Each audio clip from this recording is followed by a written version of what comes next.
Now, music stops because life isn't fair. There we go. So here we are. It's Thursday, which means that my week is winding down, and it means that clinic hours is here. So hi everybody. It's good to see all of you. I know that Dio is here, Mangani is here, Kate is here, Aragwin is here. Hey, 36! Always good to see you too. It's awesome. Circle kicks in the door. Are you slicing the pie through the door? Is that happening? Is slice the pie still a thing? We are, we're here. We're good to go. We're ready.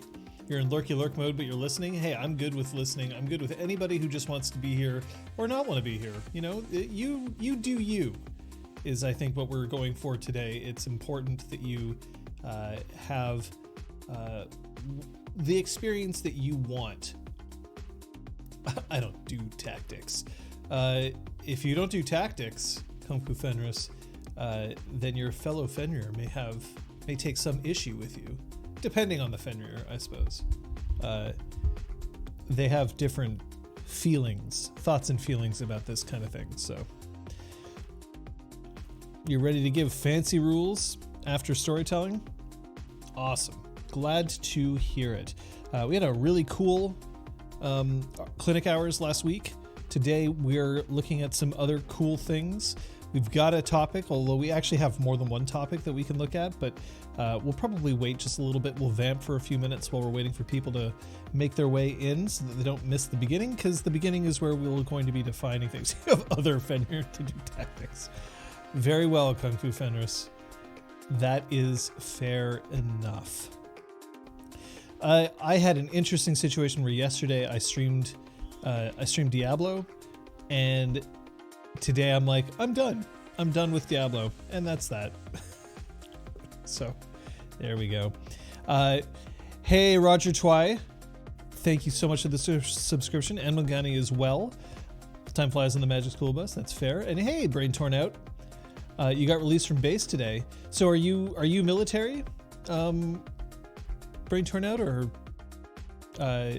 is it a different kind of base that you may have? Sign went well. Dodged a missile with a helicopter. I mean, that's always fun. That's sort of kind of the story path advantage. Story path system being based on the storyteller system, but designed with vastly different power levels in mind, so that you can have conflicts between gods and normies without it totally breaking the system. I know that that's quite a bit of what they're going for. Mandatory conscription. The IDF. Okay. Serving as a comms tech. Makes sense. Yeah. No, that makes a lot of sense. I've not served in the military myself, and I am now too old to serve in the military, so yeah. I mean, Diablo, look, I've said it before, but Activision Blizzard, specifically Blizzard, Activision is kind of its own thing, but Blizzard makes games that are very attractive to buy, and then you play them for a bit, and then I realize that I don't really enjoy them that much, but yet they've made such a compelling experience that I have to play it for a little bit, even though I know I'm not really having that much fun. Storypath also gives the player the option to say, I totally have a copter. That's fair. Diablo is the kind of game that once you've reached the amount of skill expression that you desire, it doesn't really have all that much more to offer you. I've never been a looter kind of player that much. He says, having invested many hours into various looter games, but I've never really gotten hard into it, so. Blizzard do have good people in their advertisement team, although it's starting to slip a little bit. Blizzard's acquirement by Activision is not easy for Blizzard, I don't think, but such is life. All right. But yeah, so There was also a really interesting thing that I saw pop up on my feed today where a pseudo former coworker of mine, who you may have heard of, posted a tweet, and it was an interesting tweet. I'm gonna bring it up here, even though I don't think I'm ready to talk about it at length today. But while we're doing this sort of vamp thing,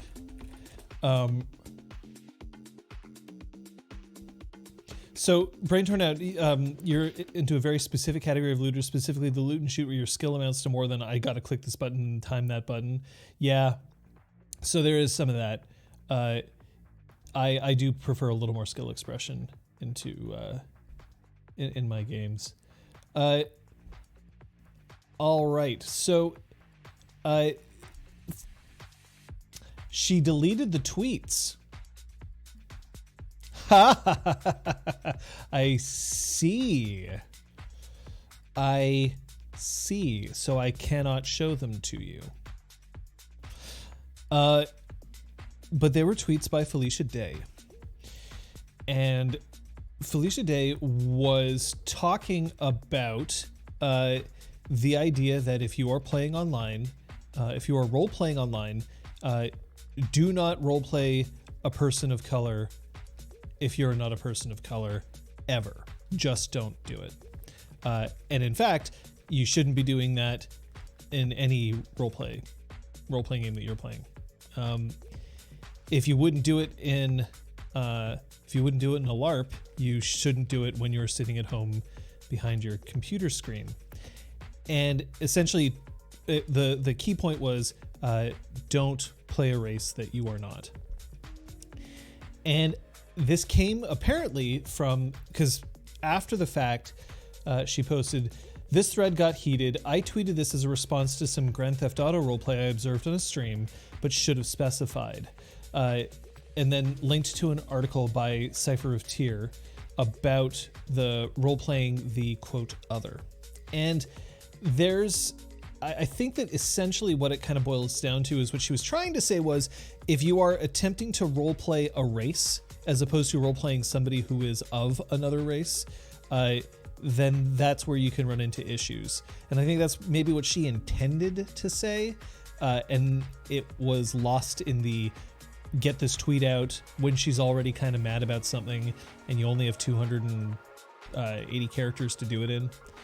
But it is a dangerous thing to say, especially because as a storyteller, I am aware that if I do not include people who are other than me in my games, then that means that my games are just full of pasty white people.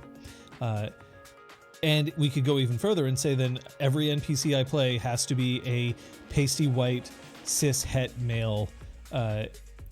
Let's go. So I'm not here to jump on Felicia Day. I'm not here to say that she had a bad take.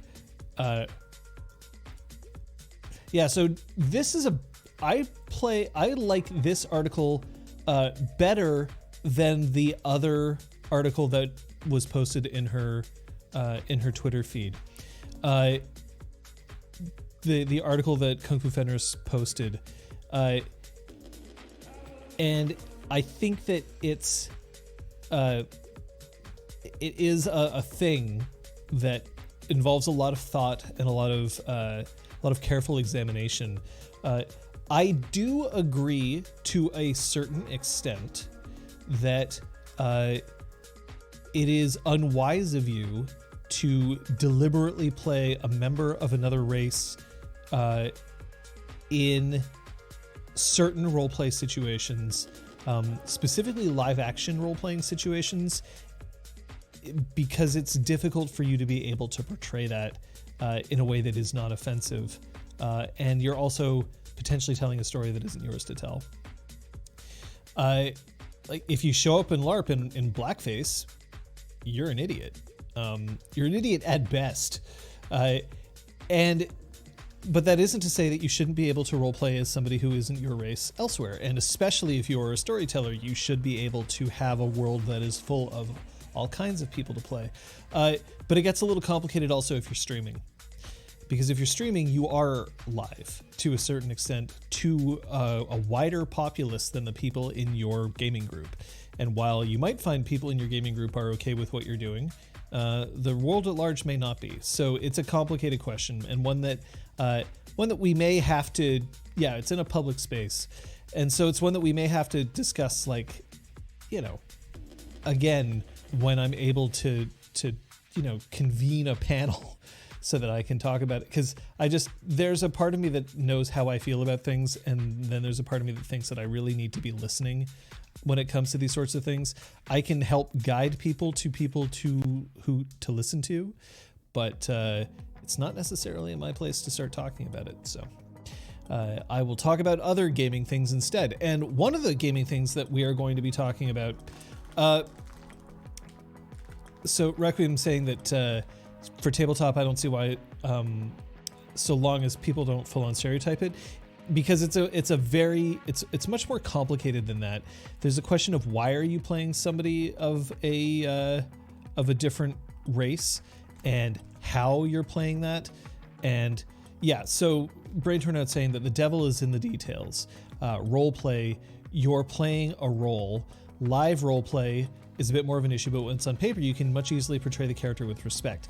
But there is the difference here is if you're role playing a character and saying the color of my skin is X, or my parents are from Y country or culture or whatever, and then you change nothing else about the character at all, why did you make that original choice in the first place?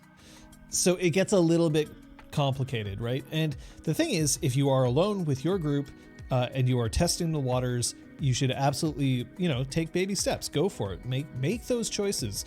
But if you're doing it publicly, it gets harder to do and justify in that sense. So that's where it gets a little harder. So Osab very specifically, featured chat. No, don't do this to me. Osab saying, when streaming, you are more likely to encounter that person or group who will take issue with the portrayal, even if you're approaching it with the best of intentions, is absolutely true. Completely. And Kate mentioning that the long drive back home from Busan is an RPG set in Korea. You're playing Koreans. Don't turn them into a stereotype. Is also correct. Just because, stereotypes are the danger. But at the same time, you want to make sure that you're not playing too hard into it. So and if you mention kimchi, you lose. That is fair. And Kung Fu Fenrir is saying, is you trying to learn about the story of this minority? Good, just for flavor, please don't. I think it's a bit more nuanced than that.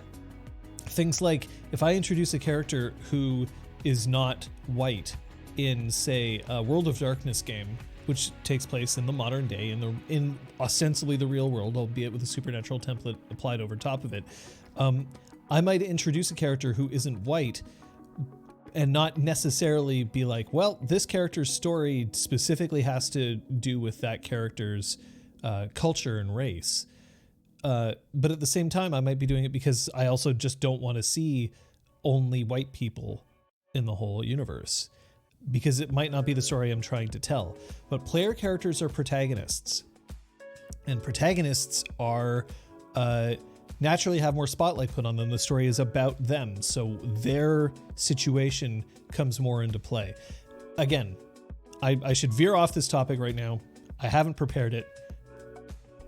When we talk about it, I should honestly have done way more research more recently and I have done research into this, but more research more recently, and have spoken to the correct people. It is a difficult topic, and I also recognize that I am not necessarily the best person to bring it up. But what I can bring up is talking about the magic circle.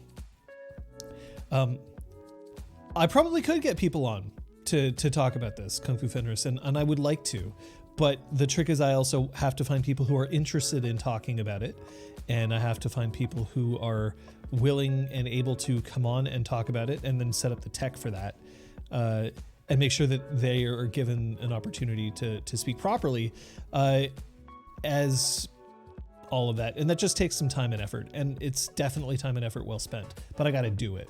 I can't just sort of whip it out 5 minutes before or call someone up midstream. I want to give them the proper thing, and I also want to get preferably more than one person on to talk about it. So that helps. Thanks for the follow, Brain Turnout. Very happy to see that. Yeah, we'll absolutely figure it out. But and of course, the other thing is that I have to figure out. Mostly, it's that I want people who are interested. Well, originally the show was actually supposed to be one where anybody could log on and talk over voice, and then nobody did. So now I'm not sure if, necessarily if that's the best of plans. But the reality is that we need more people to talk about it. We need more people on here to be able to discuss it. So we will. But they also have to want to come on and do it, right? It is not their burden to come on and talk about things just because they happen to be the people who are in a better position to talk about it. And at the moment, that involves finding people out. No voice chat is much better. My accent is freaking atrocious. We have, so for what it's worth, we have a lot of people from a lot of places around the world. We have a lot of non-native English speakers, and that is totally legit. I will, however, say that as somebody who has done the smallest bit of studying into accents, all accents are worthy and valid, and none of them are wrong or right. They are just existing. But I also can understand that people may not want to speak in the context of, if English is not something that they're ultimately comfortable with. So, yeah, some of the good ones should be compensated. See, well, that's it. Sab, is that I definitely would want to if I wanted to bring an expert on to talk about this, I also have to point out that our audience just isn't that wide, and therefore we may not be able to pay what somebody would be worth. So it is. We'll see. We'll see how it goes, because this is more about a conversation that I think is an important one to have. But I can also direct people to existing videos where this has already been discussed for quite a bit. So that helps.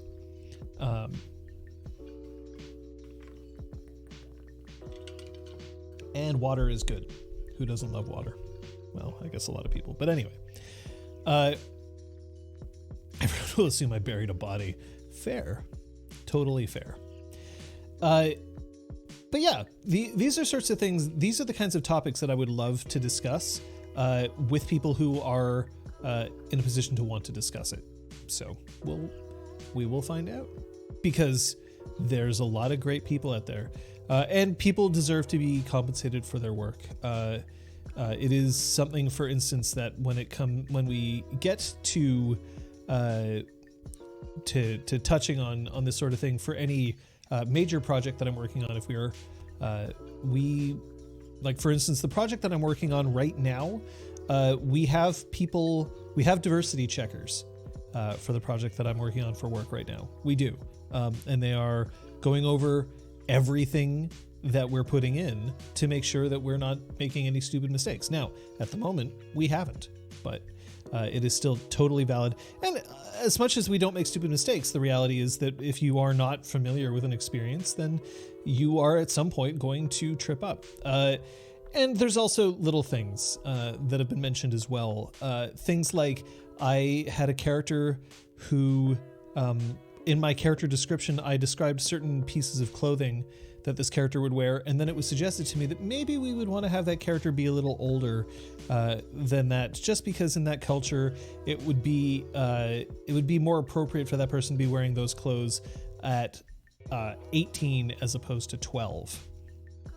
And I was like, sure, no problem. But it's that kind of thing that, that's very useful to have. So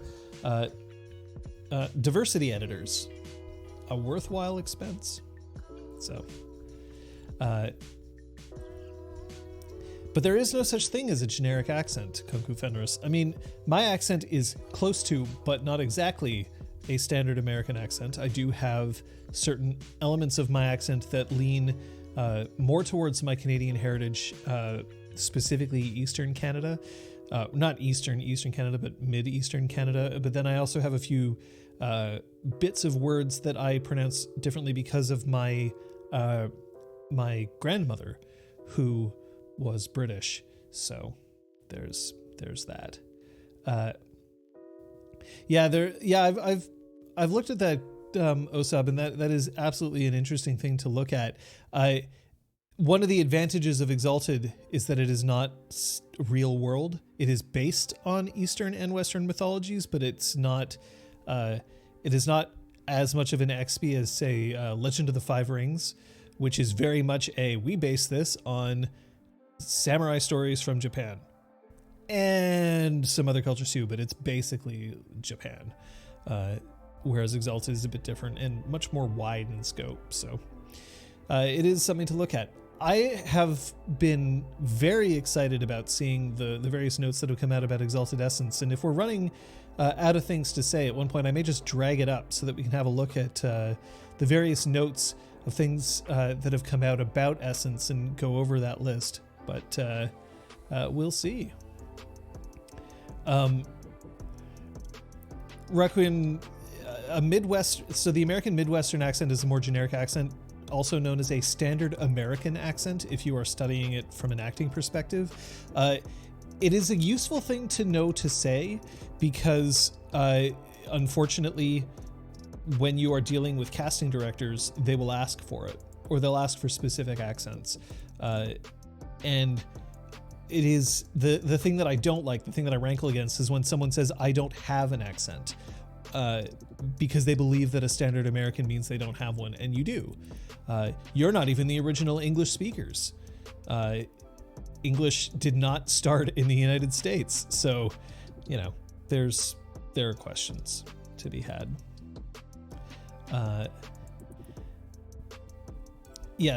Being able to isolate good things as well as bad things is really important, I think, when it comes to talking about criticism of anything. And it is unfortunate that I see too often that criticism kind of comes in and says, here, let's look for the things that are bad so that we can harp on them, so that it makes me look good because I can recognize bad things. But then I'm not going to get that much into the good things. Or the other thing, which I am not a huge fan of, is when a review says, well, here are the good things that I liked, here are the bad things that I didn't like, conclusion, I prefer reading things that are a bit more organic and kind of go through things as a push and pull, because if you front load everything one way and then back load everything the other way, it can leave you with a strange opinion over all of things. And I've seen that in critiques of my work, and a lot of these critiques are extremely valid, but when presented that way, it gives a slanted view of whether it is a good thing or a bad thing. And sometimes criticism just comes up because somebody wants to promote their own material, which is another issue. Beware of somebody who reviews your work when they themselves also have work to put out, because sometimes their motivation is to make themselves look better and compare themselves to you. Now, I'm not saying that you can't be a good critic if you are also a creator. It's just something that we have to keep in mind. The bias is there. And that's just the thing. Hey, Real Brick Wall. Hello from your mobile phone because of computer stuff going on. Yeah, you've been trying to build a PC, right? I saw that on the Twitter.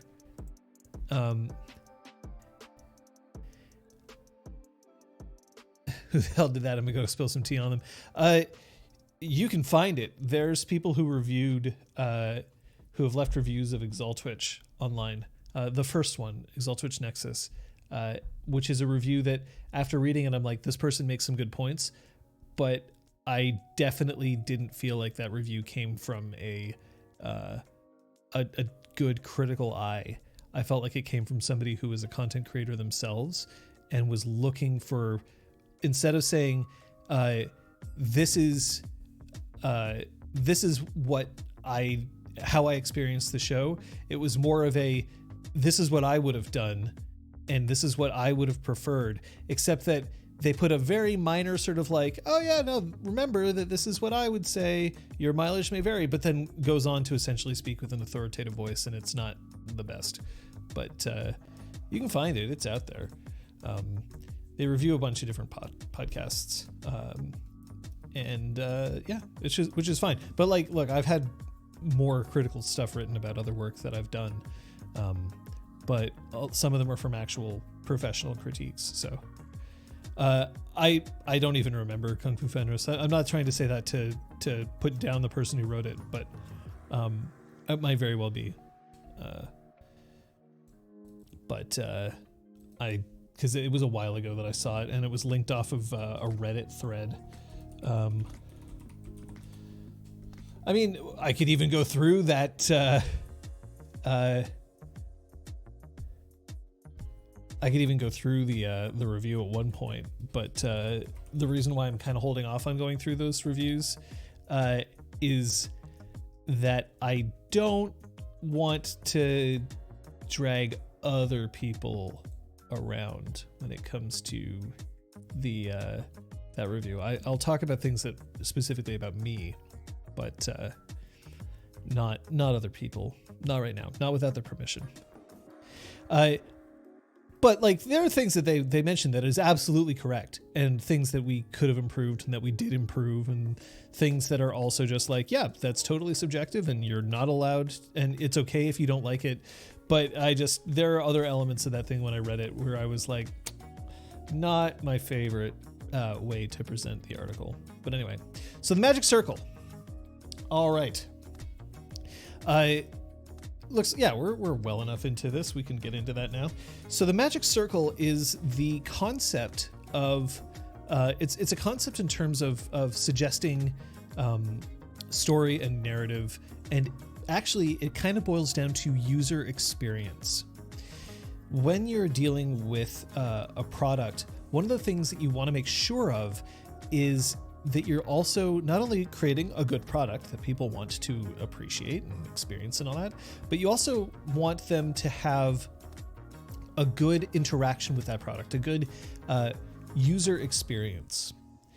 And this can be traced back to, for instance, here, I give you two very quick examples. Here. So this is the Magic School Bus. I mean, with the frizz? No way. So this is, oh, right, I've got a green screen going, so this is going to look weird. This is a Ziploc-esque bag. I don't think it's genuine Ziploc. It might be, but it's a Ziploc-esque bag. And when you seal it, the thing along the edge changes color. So like right now it's blue and it's kind of like a pink. But then if you press it together, it turns into a shade of purple, which again, not very noticeable because of the green screen that I'm in front of. Hey, Liz. And that is part of the user experience. Now I know when it's closed visually because I can see that there's a change in its color. If you buy a high-end product these days from companies like Google or Apple. Apple is especially infamous for this. When you open the box, when you open an Apple box, when you lift the box, it doesn't come off quickly. It comes off slowly. When you lift it, it has enough kind of suction in it so that it's a gradual moment to give you that moment of anticipation of like, okay, I'm opening it. And when you first take off the top of the box, the product is the first thing you see. It's right there front and center. It doesn't have manuals piled on top of it. You just see the phone or the whatever that you're buying. And after that, when you lift that out, then you get the manual and you get the cables and all that. And how are the cables wrapped? How are they presented? Is everything in its own little place? Does the box rattle when you pick it up and shake it? All of that is user experience. And a user experience is crucial to how somebody receives your product, even though you're never going to use that box again. Most, like 90% of people will throw the box away. And then you have just the phone. And sure, the phone then is an important thing that you do. But that initial moment, that initial experience of opening the box and getting that like first sort of experience with the product informs a lot about how you feel about that product later on. The same thing is true of video games. When you play a video game, if the user interface is awful, even if the gameplay is amazing, if you don't spend a lot of time in the menus, let's say you spend maybe 30 seconds in menus every time you launch the game, and that's all the time that you've ever seen in it, then you might think it's just 30 seconds, no big deal. But it's a huge deal. If you hate the menu system or if it looks like ass, then you'll find that players won't like the rest of your game, even if it has nothing to do with the gameplay of your game. Even if everything else is perfect, if your user experience is bad, you're out. Now, all of this being said, the same thing applies to role-playing games.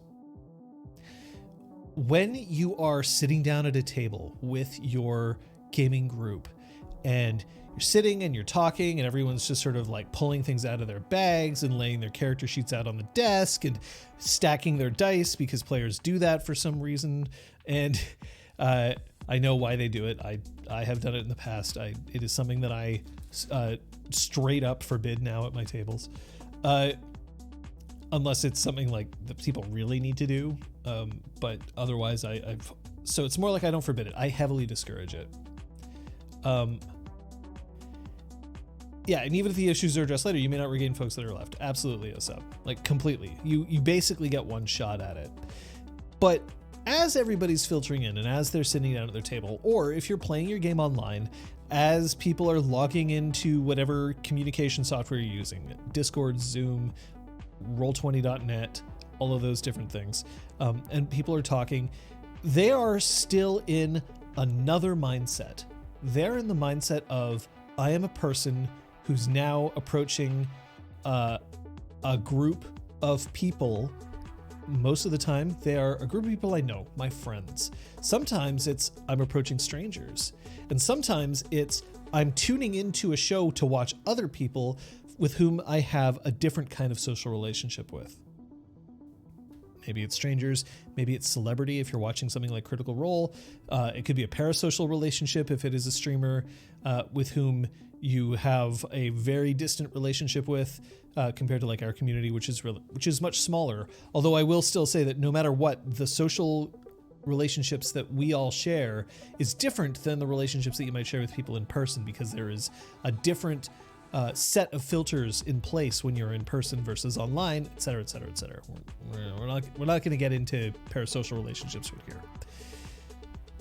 But you're still showing up from the outside. You still carry the burdens, the thoughts, and the excitements of the outside world. And it is your job as a storyteller in that moment to start bringing everybody into a different mindset. You want them in the mindset of players or of audience in the case of a stream. You want them to start moving and transitioning away from, okay, so I've got work tomorrow morning and I got to make sure to pick up milk when I get home. Or before I get home. And I've also, I got to call my next door neighbor about that fence. That's a problem. All of these things are things that distract. And it's not even just the distractions. It's also the attitudes and moods of everybody at the table. Somebody who sits around cracking jokes all the time is a wonderful person to be around, but less so if you are trying to get them to pay attention to what you're doing.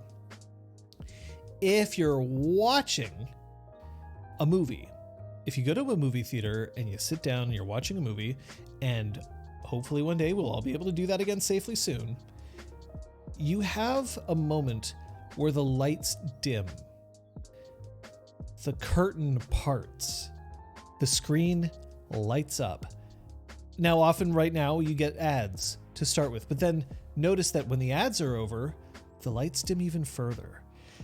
The curtains widen or close depending on the aspect ratio of the film you are about to see. And then you have a title card show up. It doesn't often immediately start right away with the film. You have production credits that come up. You have music that tunes in softly and it swells up. You have a moment where what you are telling everybody subconsciously is A, shut the fuck up. B, pay attention to what's happening on screen. You know, put your phones away. Stop talking to people who are outside. Be ready to start entering into our world, our film that we're about to show you. And then when it's all over, the credits roll, and then the curtain closes, the lights come up, and you know that the experience is over. What they do in that moment is create the magic circle. It is the point where the audience of that film crosses from the outside world, they cross the barrier of the circle, and now they are inside another world that they are allowed to immerse themselves in. Another world with different rules, like you don't talk whenever you want to.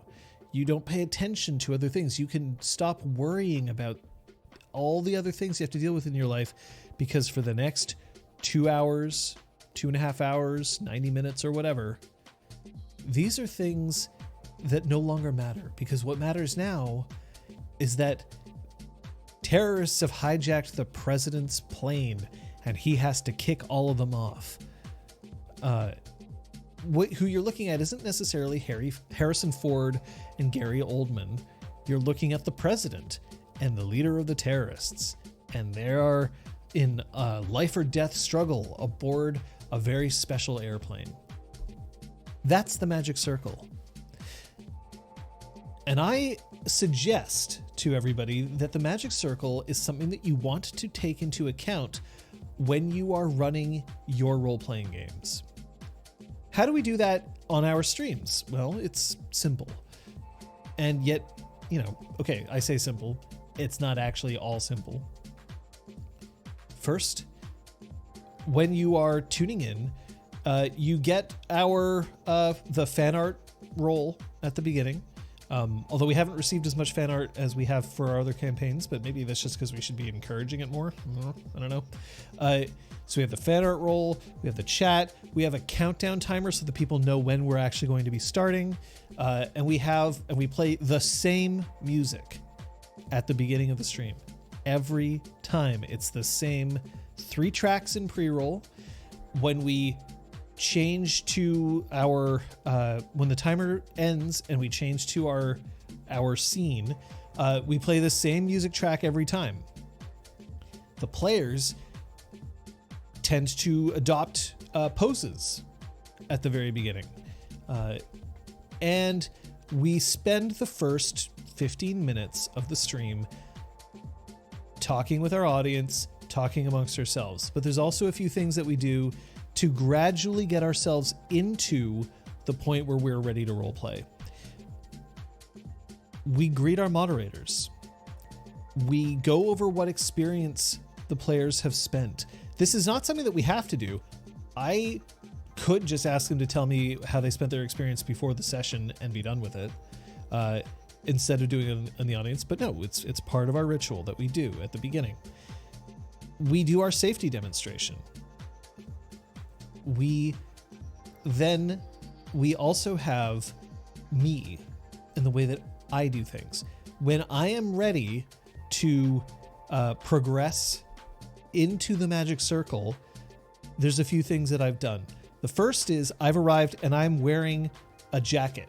It is the jacket that I wear when I am a storyteller. I do not wear that jacket if I'm a player on stream, which doesn't happen very often, but it does in the one-shots. I never wear that jacket because it's not something that I would wear as a player. Instead, I wear it otherwise because when somebody sees me in that jacket, and that's when I wear that jacket, I don't wear it elsewhere. If somebody sees me in that jacket, it's because they know that this is the role that I'm doing right now. That's what I'm going to do. When it's time to actually get people in the mood to play, I stop and I shut up and I wait. I often do not look into a camera. I'm not looking directly into a camera like I am right now, and I do not look at my players. I stop and I look down and I wait. I'm waiting because in general, if I do this, it is an invitation for my players to get the last few things that they need to say off their chests, and then they themselves will also fall silent because they know I have established this. It is a random thing that I have chosen to do. And then after I have everyone's attention, I go into what Aragorn has dubbed the jonologue, where I say something at the beginning of each game, and they usually follow a theme. For this session, or for this campaign, I talk about school experiences. And even though I vary from like elementary school to high school to university, I talk about school experiences, and then I draw the attention to, here's something about a school experience, here's how it will relate to game. I often ask a question or propose a challenge to the players at that point, like, as we play today, think about X, or what could possibly happen with Y about what I've just said. But that jonologue, which lasts only about a minute or two, is designed to get everybody to move away from, this is the point where we're talking with the audience, we're talking with the chat, we're talking with ourselves, we're bantering, we're figuring things out, we're shuffling our papers. It's the point where I stop and I lull them in and I draw them into the magic circle. And once they're in the magic circle, it's kind of known that our rules have shifted. I don't forbid table talk at the game. I think that a good out-of-character quip is a fantastic thing to throw into a game. I definitely don't rule with an iron fist. But it's known that once we have passed this point, for everybody, not just me, but for everybody, we're not likely to just break character and start talking with chat for another 10 minutes, because we've set the tone. Now players have also got to the point where they can start inhabiting their characters. I have actors for players, and actors have their own ways to process and get into character. For those of them who choose to get into character, everybody has their own thing, but they know to initiate that point because there is a transition from the outside to the inside of the magic circle. All of this is user experience, but for role-playing. The magic circle isn't just when I begin a game. The magic circle is also for when I end a session. I end a session definitively. I say a variation of, it's not always the same thing, but I say, I think we'll end the session here. And by saying that, first of all, I tend to say I think, because if a player is like, wait, then I'll backtrack, right? Like I'm fine with going with players' expectations. But I will say, I think we'll end the session here. Players know that that's the end. But then I don't say, thanks for coming, goodbye, click. We then move on into Fancy Corner. And in our Fancy Corner, which is just our weird term for what happens at the end of game, that's when we do things like we discuss, what did everybody learn? What were some elements of other people's play that you want to highlight? We talk about what the rest of the streams are for the upcoming week. We mention anything else that we need to talk about. We lately have been pulling up audience quotes and being able to put them on screen, which is a nice thing for us to have. And then we say, all right, we thank each other, we have a sign off, and then we transition out. But that transition solves two things. Yes, Fancy Corner is an Aragonism. A lot of things are Aragonisms. We owe a lot to her. But there's two reasons for that. The first is it's aftercare. Yes, and there, Mongani says it right as I say it. One group I follow called it aftercare. It is absolutely aftercare. It is a way for people to cool down after a session, to reset their emotions, to get themselves into a place where they feel like they can relax, shed some of the drama, shed some of the excitement, appreciate it from another level, right? This is the point where you start thinking about the movie after you've watched it. It is also a way to transition outside of those rules that we had established, even if we haven't established them like written rules, but it's a way for us to establish that the game is over and it's time to return to the real world, but we'll do it gradually. We don't have to do it abruptly. We don't just say, okay, that's the end of the session. Boom, back to work, everybody. We have the time to pull out of it. And this is a way for us to not only appreciate the game more and enjoy it more, but also for us to be able to appreciate the ritual surrounding the game. And that ritual can be comforting. Rituals tend to be comforting for people, which is why we have rituals. So this is, I mean, unfortunately, feature chat is being annoying. Otherwise I would have put that up. But yes, any good dungeon master practices aftercare. I guess it applies to RPGs too. And it definitely does. It absolutely does. It is one of the really important elements of playing in a game. So the magic circle is something that we have to think about as something that surrounds the game, and we have to both enter it and leave it. And there may be times where you'll have to leave and enter it in the middle of a session. Maybe you're playing a long game, like a 6-hour game, and in the middle you want to eat dinner. So you have to have that moment where you have to say, okay, well, we're going to stop for a moment because we're going to go get up. We're going to order the pizza, have it arrive. We're going to distribute it among everybody. We're going to put it on plates. We'll sit back down at the table. We'll eat a little bit, and then we'll get back into it. We can also have moments where somebody has to take a sudden break because they're like, I got to go to the bathroom. So they get up and they walk away. And there's still a moment where you have to decide, do you break the circle, or rather, do you exit the circle? Do you let everybody take a break, or do you continue in the circle knowing that this person had to leave it and then will have to return without disrupting the other players at the table? The magic circle surrounds your game, but it isn't a physical circle. It's a metaphysical one, which is kind of why it's called a magic circle. But it is something to keep in mind while you're running games. We have a couple of comments coming up from here. Unfortunately, I'm getting some odd issues with feature.chat, so I can't pull up everything the way that I would like. But we'll see what I can, because if I'm not pulling up your comment, it's not because I don't like it. It's because it's literally not showing up, because it's getting a weird. Yeah, if you could repost your comment, Brain Turnout, I would really appreciate that. Hey, Over the Glen. So yeah, there's you encase your circles with salt keeps the evil real world out. Fair enough, Requiem. Fair enough, completely. So yeah, here we go. So Brain Turnout says, there's a ridiculous amount of things that you can do to bring players into this magic circle. Use a narrator voice, start a recap, act much more dramatic, etc. A thing I discovered that absolutely ensnares players is me simply playing with a few coins, or bullets depending on the system I'm using, flicking and spinning them around in my hand before letting them drop into a bag and pushing up my glasses. That kind of dramatic gesture is an insane hook, and that is a great way to draw someone into a magic circle. It's a little ritual, but it is very effective. And the other thing that's interesting is that you can play with expectations, and you can screw with how people are entering the magic circle if you want to set them off balance.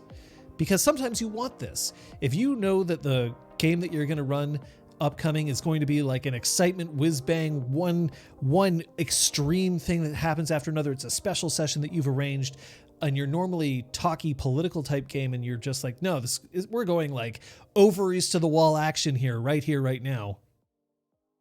Then maybe your magic circle entrance will be different this time around. Maybe you're not wearing the clothes that you normally wear, or maybe instead of jingling coins, like Brain Turnout says, maybe you're jingling cartridge shells in your hand, and you make that obvious. Or maybe you, instead of jingling them in your hand, you slam them down on the table. Don't do this if you have certain players in your game who don't like sudden loud noises. I've learned this the hard way, and every time I forget, I feel awful. But there are ways to use the magic circle to your advantage to screw with expectations, and it is an amazing thing to pull off when you can. Same thing with exiting the game. But I will point out that you generally do not want to get into a situation where you aren't paying attention to people's emotional needs. So if you decide to start the game in a stressful fashion and your players don't react well to that kind of stress, you're not doing anybody any favors. If you are, if by the end of the game, all you do is you stand up and you turn around and you walk out of the room and you close the door and you get into your car and you drive off, they may misinterpret your action as, instead of being like, this is a cool dramatic moment that I'm doing, they may think that you're mad and that you're leaving. Or maybe they understand what you're doing, but they needed to talk to you in that moment of time. So be a little cautious, but there is something to handle for that. So Requiem makes a point, and I think that this is something that we'll touch on a bit. I just imagine a magic circle starting with the storyteller fiddling with something that is metaphorical to the plot, that is not yet known, just to see how many players catch on. So that's another thing that you could potentially do. The point is that you are drawing attention. And some of this is social stuff, right? Like if you are in an interview and you ask somebody a question and that person answers and you don't say anything, most people will continue to talk because they are uncomfortable with the silence. So if I say, where were you last night? And they're like, oh yeah, I was at home. And I just look at them,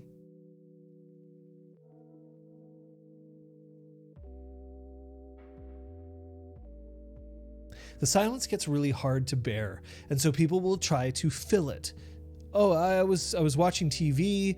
I guess I ordered Chinese food and it was really good. Like, why are you staring at me? Right? So there are ways to kind of to get people to draw them in. And one of the ways to draw them in is actually to be quiet, or to just do something and look at your own, like to draw yourself into your own world and then be like, all right, well, if you want to interact with me, you got to join me in this little world that I've created for myself, a world where I'm doing something that's a little strange that you may not realize means that we're about to begin. It could be a matter of modulating your voice, something that Brain Torn Out mentions. There's a difference between, okay, so this is my colloquial voice that everyone's going to talk about, and now I'm going to drop my voice a slight octave. I'll inject a little bit of raspiness into it, not enough to make it indistinct, like hard to understand. But at the same time, this is not the voice that I would normally talk with. Why am I talking in this voice? What has changed? And people will start paying attention to me. And maybe they'll ask me, hey John, why is your voice so weird? But if I just act like it's normal, I'm drawing them into another world. A world where the rules are different, right? Like there are a lot of different ways that you can do it. Sometimes you just have to slow down. And if you start talking more deliberately, it shows a shift in cadence. And those shifts are all that you need to move from one end to one area, and you cross that barrier, and now you're in the magic circle. In a world. Yeah, right? Like that kind of thing. The naked in bed voice, which is, I mean, your naked in bed voice, if you talk like this when you're naked in bed, I'm not exactly sure how well that might go on, but it sort of depends on your partner, because maybe you have to talk like this all the time. Oh, well, I'm in bed and I'm naked. Right? Like, you know, great tools for voiceover. I mean, Over the Glen, I am a trained actor, so it is something that I know of, although I've done a bit more voice direction than I have done voice acting specifically. But somebody clip that. Oh yeah, go ahead. There's way more embarrassing shit of me out there. From Solid Snake to Ooh, I am not the greatest voice actor of our time. Definitely not. But the the modulation of what you're doing, the shift is what's important. And that shift can shift back because you do have to exit the circle as well. And then when you're in the circle, the advantage is that it's shorthand, and then you don't have to start going over the rules all the time because you have entered into that world and the players will know what the rules are. Thanks for the follow over the Glen. Kind of you. It is a, let's say that at your table, you have a rule that you're allowed to eat and you're allowed to drink, but you're not allowed to look at your phone. Because again, there is nothing that's harder for a storyteller to just see this.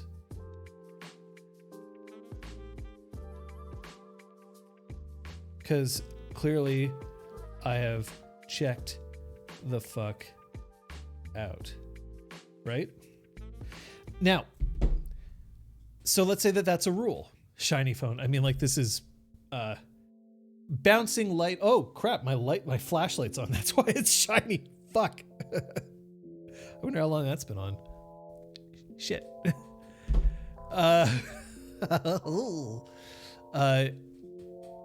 It's great to see you over the Glen, and I'm really glad.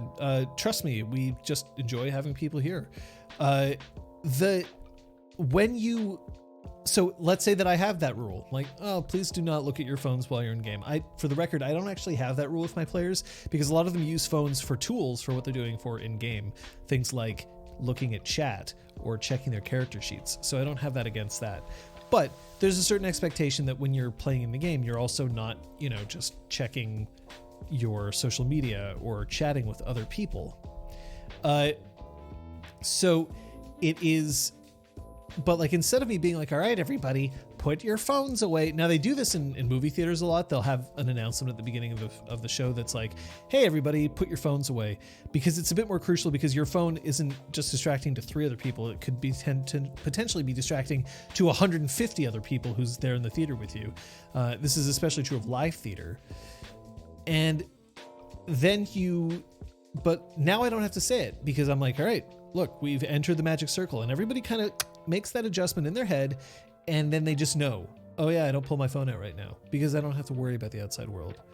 Oh, right. If now that I'm here, the language that I use has to change because we're playing in a different setting. We're playing in the Wild West. And because we're playing in the Wild West, I shouldn't be using things like douchebag because that term didn't really exist back in that time period, that sort of thing. So it is a shorthand for people to start following those conventions that you've established as a group. Because I'll also point this out, it is not just the storyteller's job to get everybody into the magic circle. It's everybody's. And it's everybody's job to also establish what that magic circle means. Now, the storyteller may have a bit more control over when and where this happens. Maybe it's because that's the role that they've assumed, or the duty that they've taken on, or the responsibility that they've shouldered. But everybody has a certain way around it, right? Like, as I've tried to make sure that I've made it clear, storytellers are not dictators, and they do not get to just stride into a room and then be like, all right, everybody, here's the rules. This is what you have to do, and that's what you have to do, and you do this, and you do that, and let's go. It's a group experience, and as a group, you get to choose how things happen, and that includes the magic circle. There are things that my players do. Requiem Lost, that is a crime that somebody was chatting during the final scene of Logan. That's just no bueno. Not at all. Please don't do that. So Brain Tornado says, keeping the players inside the magic circle is far easier than it would seem in the beginning, depending on how strong the initial hook was. Perhaps, but remember that it's not always ideal to drag somebody to a magic circle forcefully and then keep them there. You have to be able to make sure that there's a way to transition in and out of it, because there's also that awkward moment where you don't want someone to be like, forsooth, thine adventures must take pause as I stand and relieve myself over in the privy. And then they get up and they stride off, and you can hear the metal clanking as they walk down the hallway and close the door. And then they come back and they're like, zoons, 'twas the mightiest of bowel movements that I just took there. Like, if you don't want that in your game, they have to leave that circle. They got to leave. They got to go. They got to do their other things, and then they got to come back. So it is a thing to keep in mind. Storytellers are not per default visionaries with dictatorial intentions.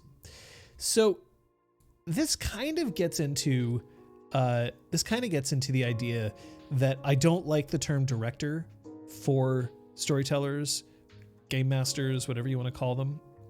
I don't really like directors unless the system specifically has it set up like that. Like, every episode is a movie that you're shooting, right? Like Hong Kong Action Theater did that. But the thing is that on a movie set or a television set, different directors have different styles. Some directors are auteurs. They come in and they have huge expectations from everybody, and they have styles that are like right there. If you're watching a Tarantino film, you know it's a Tarantino film because you can see the influence that he has. But some directors come in and they're making a much more collaborative process. And I'm going to tell you, having worked on both kinds of sets, that one isn't necessarily better than the other. Sometimes you don't want a collaborative environment. You want somebody to come in and be able to say, like, this is this and that is that, because then everybody is ready to move forward to the conclusion. And sometimes a collaborative process is great because everybody's ideas end up creating something that's way better than what was originally proposed. But the trick is that you shouldn't assume one by default.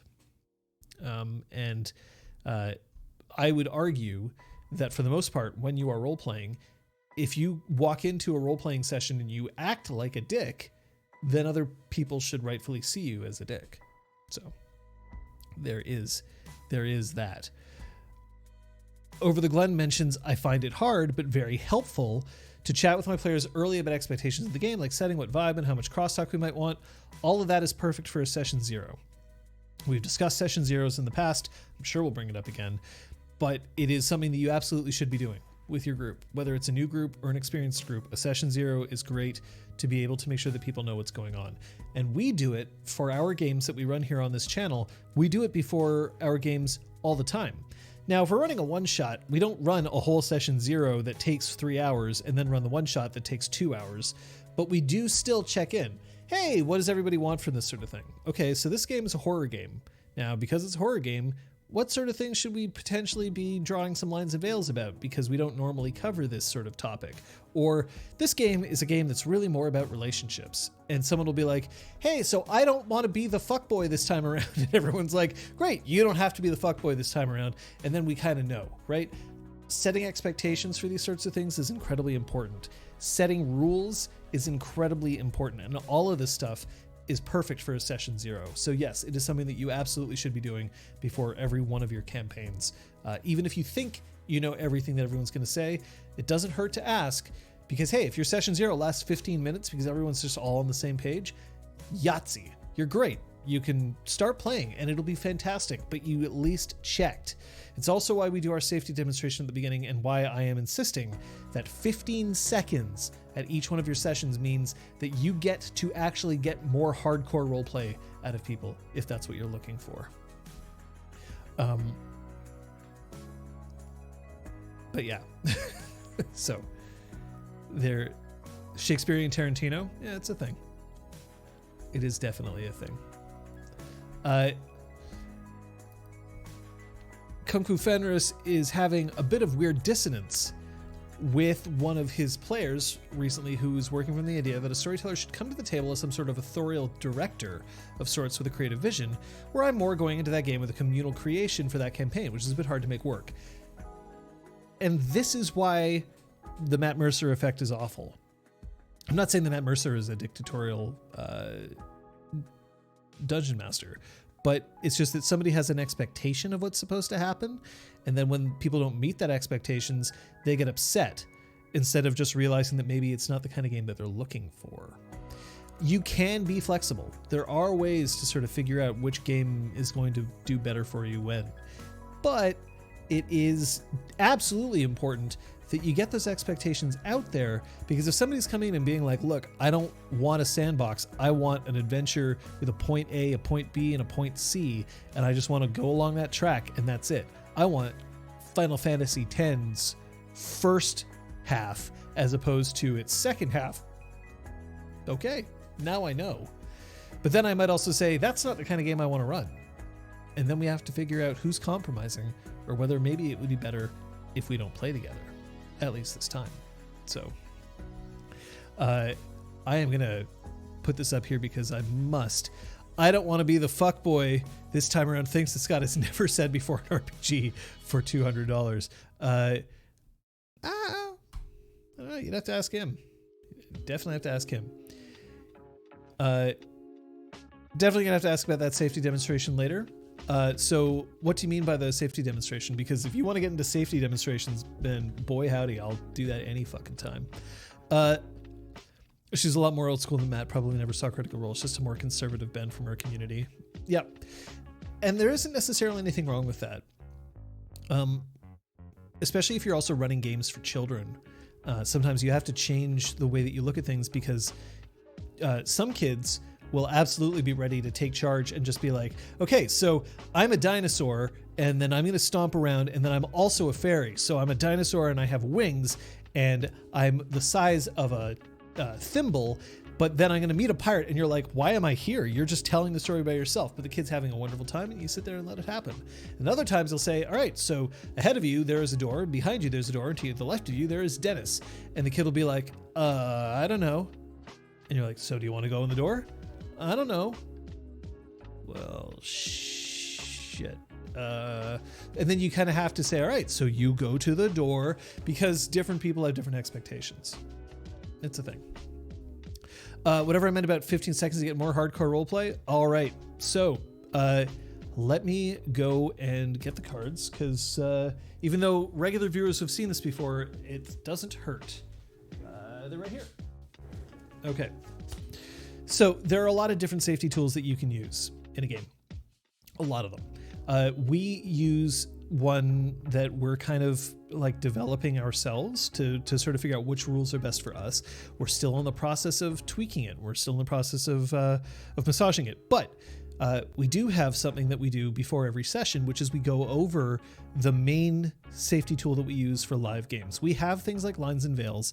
Lines and veils being things that people discuss beforehand, where they say, these are the things that I don't mind happen in game as long as we don't directly talk about them. These are like veils. So this is things like, I don't want you to go in detail about what torture somebody is experiencing, but I don't mind that torture is a part of the game. I just don't want to hear about like every broken bone and every implement of torture that you're using. That's a veil. But a line is something that you don't want in the game at all, such as, I don't want sexual violence in this game at all. I never want it to show up, in which case then you can't even imply that it's happening because it's a line that somebody doesn't want crossed. But we have a thing that happens in the middle of game, and that is our safety cards. So every player has 3 cards, a green card, a yellow card, and a red card. This is not quite green. The reason why we use this is because if I showed you the green card that we have right now, you would see nothing, because it is too green and therefore is getting eaten up by the green screen. So, yeah, right, Real Brick Wall? It'd be great if that could kind of come out, but those are part of a different bot that we have. So we have these 3 cards. The 3 cards have different uses. The green card is something that we show when we want to show that we are having an excellent time. We are enthusiastic about what's happening. We definitely want to keep going. It is a fun time. Even if tears are streaming down my face, even if I'm shouting at another player because I'm in character, this is to show, hey, everything is all right. It can also potentially be used to sort of be like, are you okay? To show the green card like, I'm okay, are you okay? So often you'll see somebody will show a green card and then other people will show green cards as well. The green card is just a way, it's a shorthand for us to be like, everything's cool, without us having to break character or verbally ask somebody, hey, are you okay? Because sometimes that can be taken as in character. This is just an unambiguous, out of character, I'm all good. And believe it or not, this is actually one of the most useful cards that we have, because it just keeps us going. It reassures us. And we can also use it in moments of levity. It's the only card that we can show whenever we want, because the other 2 cards are a bit more involved. The yellow card is, I need everybody to stop and pay attention to me for a second. There's something I have to say that you all need to pay attention to. Usually this is something akin to, I'm starting to approach my limit, so let's be careful. Or, hey, just so that you know, I know that we have a character who's smoking right now, but like, I just so that we know, can we just not describe the smoking? Because I just quit and I really don't want to, that kind of thing. It is a caution for people, but basically it lasts for as long as somebody's holding up the card and then they put it back down and the game can continue. It's just hey, just so you know, we got to keep this out of here. The red card means stop. I'm not okay. And we have to stop the game, and we won't start the game again until I say that I'm all right, until I say that I am okay to continue.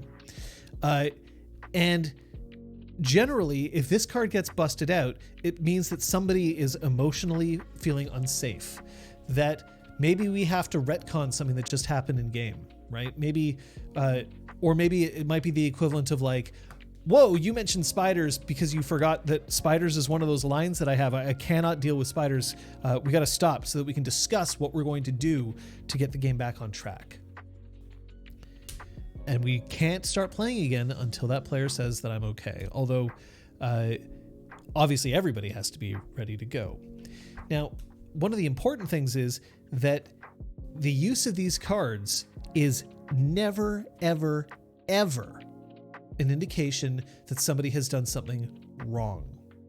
It is not there for blame, because there's plenty of ways that somebody might accidentally step on somebody's like emotional pressure points, unintentionally do it, or maybe somebody was feeling fine about something until 5 seconds ago, at which point they changed their mind. Or maybe it's just that day that they have this that they can't deal with or whatever.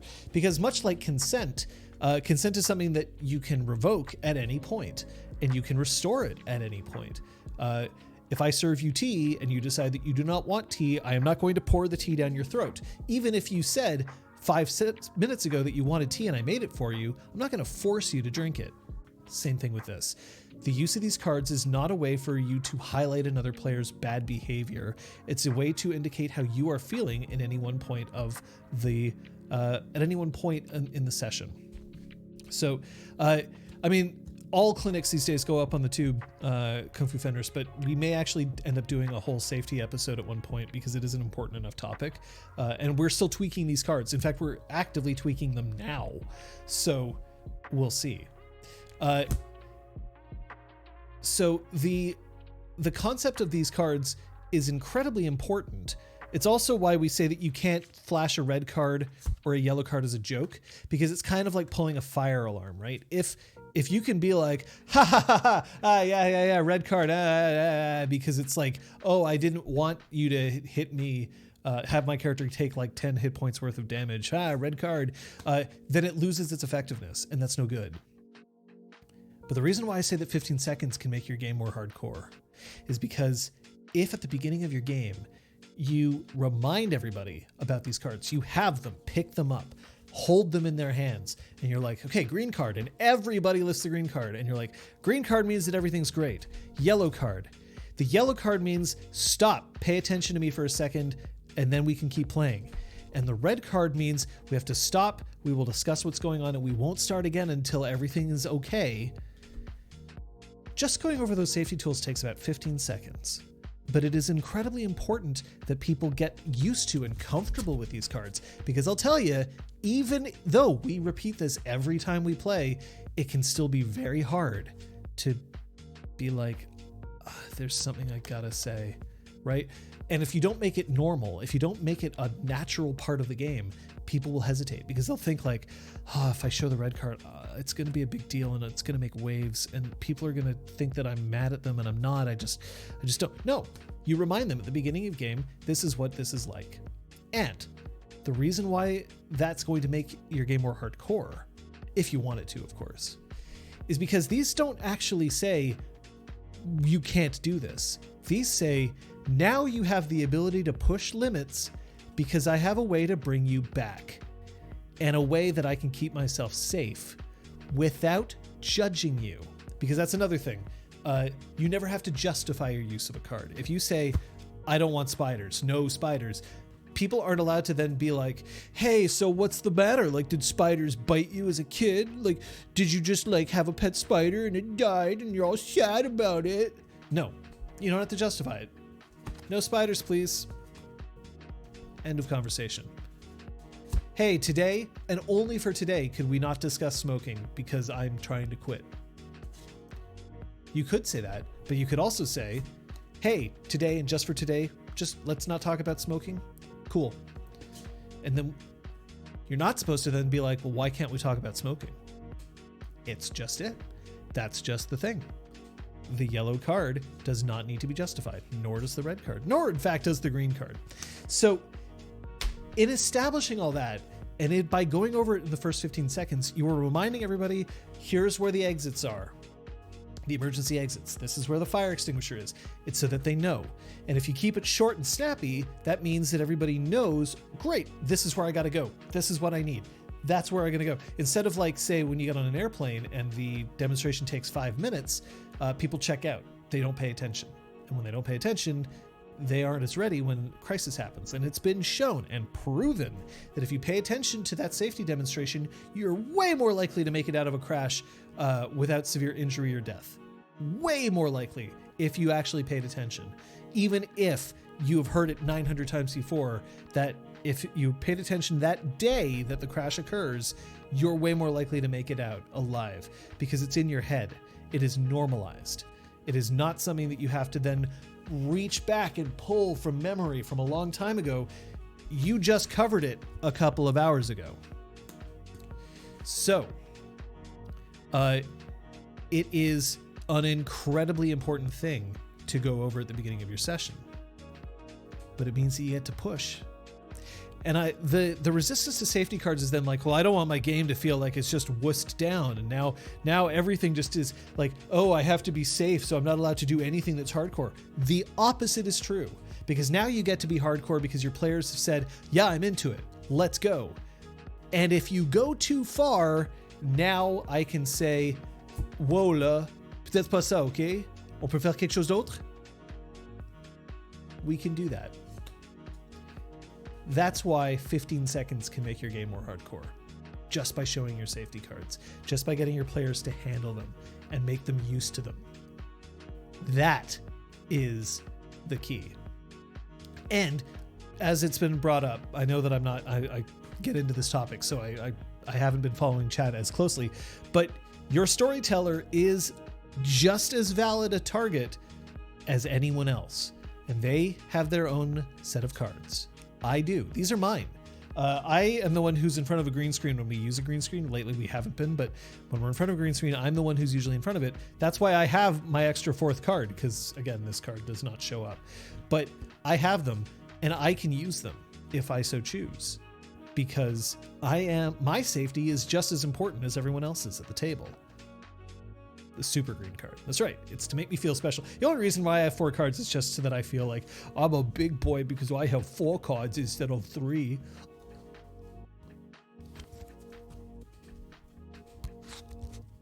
Oh, whoa. Right? Now, where do you get these cards? If you're in the United States, Amazon has referee cards that you can pick up that include blue and green as cards, along with red and yellow. Like, they're made for soccer referees, so you can find them there. There's other places. There's been a link. Was it Osab? I think it was Osab who linked, or was it Requiem who linked to Kobold Games tools that they use for them. There are different ways and different interpretations. Our interpretation of the safety cards are ours. They're based on other systems that we've kind of modified for our own use.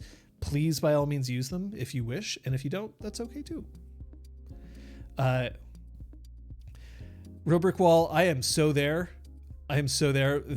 Like not knowing what to do with all the stuff is rough. So Over the Glen, I don't know where you're from. These cards that we use right here, they're Ultimate Guard. Well, here, actually, I'll show you one that isn't green. They're Ultimate Guard card dividers that are used for collectible card games like Magic or What I used them for was Netrunner. And we've just repurposed them because they are handy. They're plastic, so they're not hard to destroy, or they are hard to destroy. We've named each of them, like we have little labels with our names on them. That's not necessary. We just do them because it sort of helps to be like, where are my cards? Here are my cards. And also, by personalizing them, there's a little bit of like, these cards are mine, right? They have my name on them, so they're less scary because they're mine. They enjoy. You're up in Canada. Well, hey, that's something that we can understand here because we're based in Montreal. So, Gurren Lagann, I mean, maybe your drill is the one that will pierce the heavens. Hey, just so that you know, Over the Glen, we role play every Sunday, 6 p.m. Eastern, here on this channel. Right now we're playing an Exalted 3rd Edition Dragonblood game, but we've played a lot of different games over the course of the years, and it's all up on YouTube, etc., etc. One day you'll understand Canada. Pukajutsu, Canadians don't understand Canada. Or worse, they think they understand Canada, and they don't. It's the Dunning-Kruger effect. Is right there, and it is so anyway, yeah, Montreal. You wouldn't understand Canada. You've been there once. It was cold. Depends on where you are in Canada, because that's the other thing. People will be like, Canadian accent, and I'm like, so one of thousands? Because if you haven't noticed, Canada's pretty fucking big, and the general indication for accents is distance, not population. Canada's wild but beautiful. I mean, I'll agree with you there, but a lot of places are beautiful. I happen to like living in Canada. I happen to like being Canadian, but I have been a guest of other countries, notably the United States, and in all honesty, I really enjoyed my time in the States as well. I didn't think that I'd enjoy it as much as I did, but I did. But that's because I moved to a state that is quite different from my own political views, but it ended up being a wonderful experience.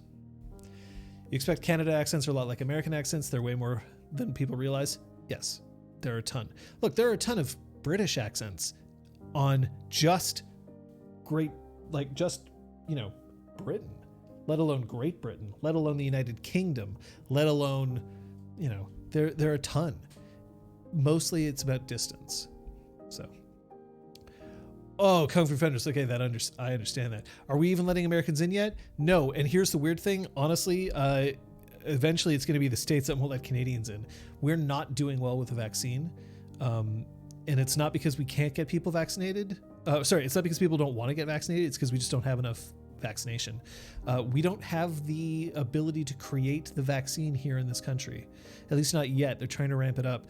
But a few years ago, the pharmaceutical industry was gutted in Canada, and we don't make the vaccine. So we're entirely dependent on other countries to ship us the vaccine to be able to distribute it. And surprise, surprise, places that make the vaccine tend to want to keep it for themselves. So we're not doing as well as we would like, to be honest. Yeah, I heard that Denmark was in the same thing. You're in Quebec City? I adore Quebec City. I've only visited a few times, but every time I have, it's just such a beautiful place. Quebec City is wonderful, and if you get the chance to go, it's super worth it. Oh, love it. So great. Yeah, I miss having open borders with the United States as well. It used to be the only needed photo ID. The Vieux Quebec is so nice. So nice. Yeah, US had a weird trade deal to hog more vaccines. I mean, yeah, but look, I'm not here to judge political countries and stuff like that. I am not, that's not my thing. But I will say that right now, Canada was acting very superior. Oh, well, we don't have the pandemic as rampant as in the United States. Except now the United States is way ahead of us when it comes to vaccinating the population. And now we don't really have a leg to stand on because we have a lot of places that are experiencing third waves, and it is mighty bad.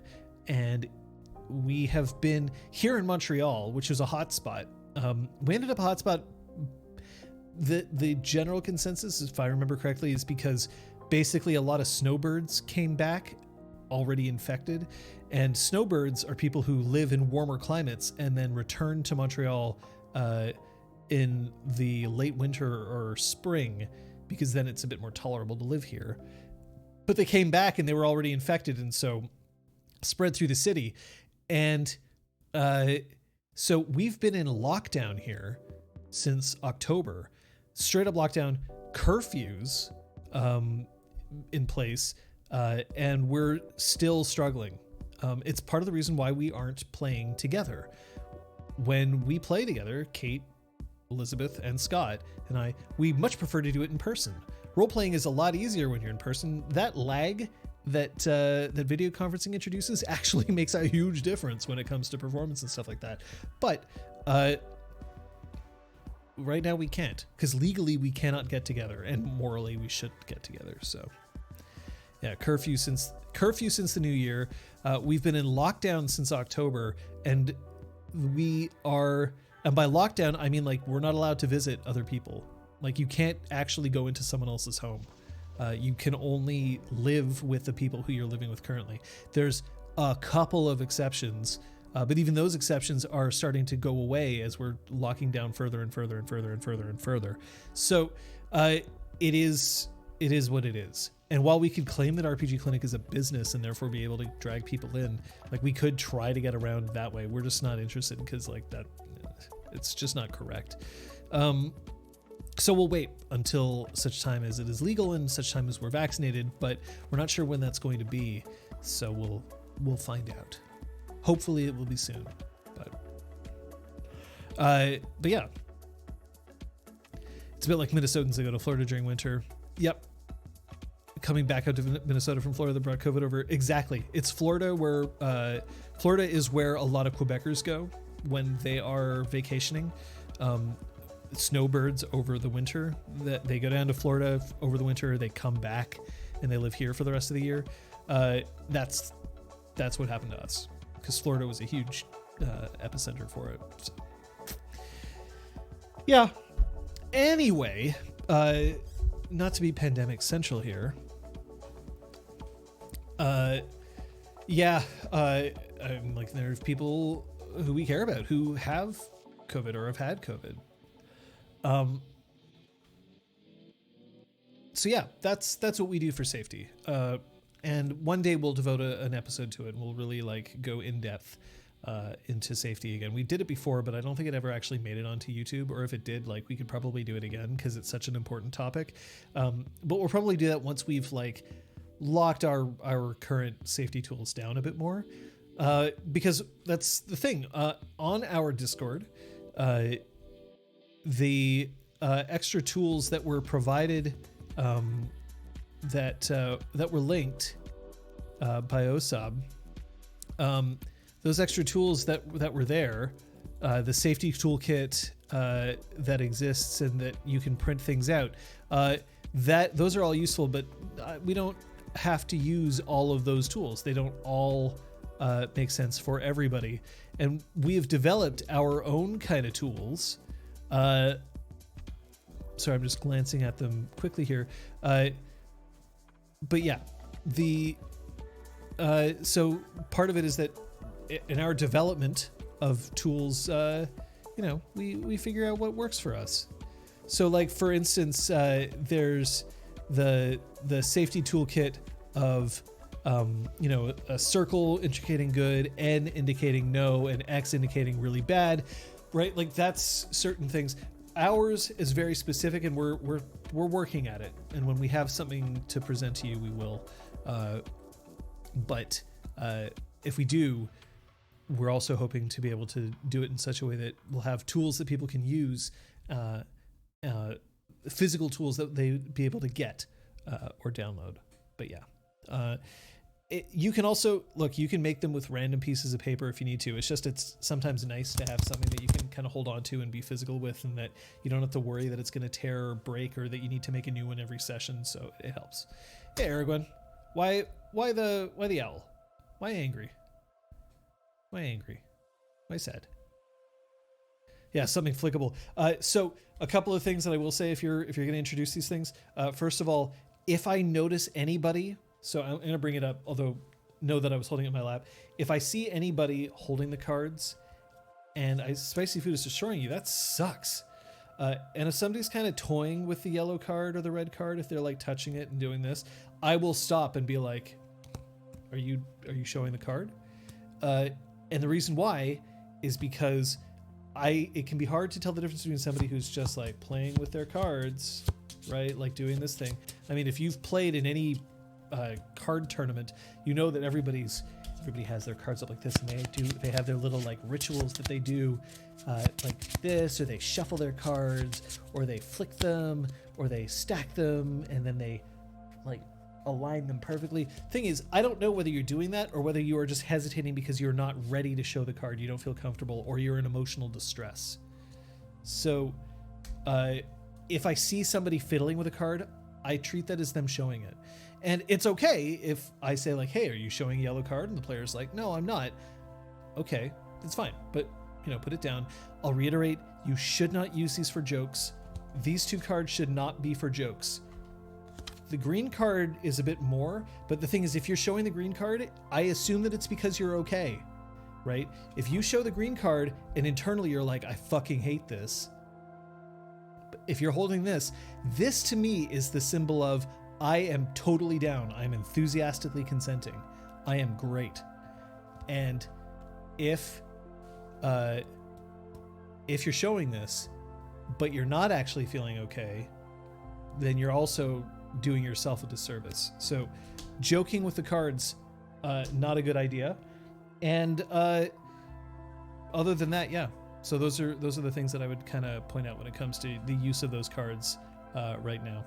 Fidgeting is why I stack my green card on top, so if I'm fanning them out, the green stays on top. So yeah, if I see somebody who's doing this, then I kind of know like the green card is on top, so I know everything's okay.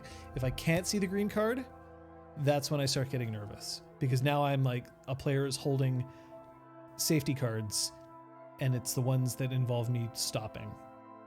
So we have had the safety cards used in our sessions, and it's always gone great. It's always been a moment where when somebody uses a safety card, we have trained ourselves to now know that showing this means that no one is being judged and no one has done something wrong necessarily. We just know that we have to correct for the future. So definitely worth explaining. We actually have a BRB screen for this. We haven't, if I remember correctly, we've never actually had a red card flashed at our games. This is not to say that that's because like, oh, we're so good, we're excellent, we never need a red card. It's just we have never run into that situation yet. But we have a Be Alright back screen for this, so that if this gets pulled out, we can essentially then consult with each other without being on screen when we're talking about it and dealing with it.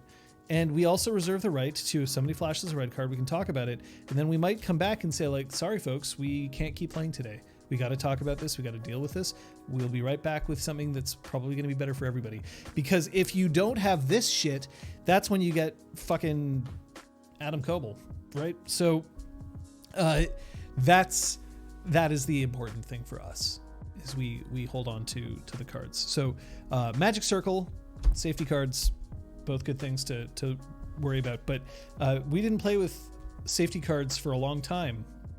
It was only in the past couple of years that we started picking it up, and that's right. Yellow and red being no jokes is also why we don't have a red or yellow version on Twitch. It'd be way too tempting to bring that up when we would not want to flash it around. Adam Coble is probably mispronouncing that name, one of the developers of Dungeon World.